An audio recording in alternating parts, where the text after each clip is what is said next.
Well, Sundays have looked a little different without Christian McCaffrey. They've also sounded a little different without Mick Mixon on the call for Carolina games. The former voice of the Panthers didn't have any catchphrases, but he still managed to leave his mark on the franchise after 17 years on the job.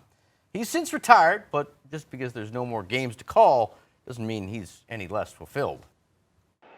Just as it was countless times during his tenure as the voice of the Panthers, Mick Mixon had a question following last season's tough loss to the Falcons. But this time, his question wasn't directed at any of Carolina's coaches. It was, in fact, to his wife. They lost, honey. What do you want to do now? What do you want to do for dinner? Welcome to the most important game in the history of Bank of America Stadium. My, how times change. Smith's got a touchdown! Wow. Carolina Panthers! Wow. Once directly tied to the highs and lows of life in the NFL, Mixon is now a season removed from the booth and fully entrenched living his best life in the countryside. And just so we're clear, the 65-year-old is enjoying every minute of it. I recommend retirement. So long as you're not retiring to get away from something.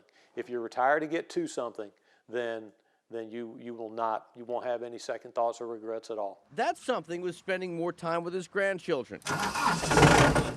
Not to mention all the work that needed to be done around the farm he and his wife bought 4 years ago. Then there's the band the two perform in from time to time. He's the star drummer, she's the lead singer. These days, Mixon has many passions, but you can absolutely be sure the Panthers remain one of them.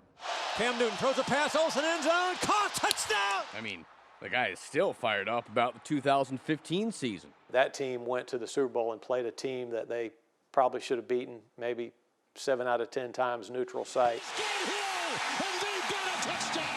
While it would seem like Carolina is light years away from experiencing that kind of success again, Mixon insists they're closer than most realize. Of course, he might be a little biased. Yes! And the Panthers have done it! Yes! There's too many talented people. There are too many people that are decorated football administrators. I think great times are ahead. Whenever that day comes, Mixon will be riding along. He's no longer the voice of the team, but he will always be a fan.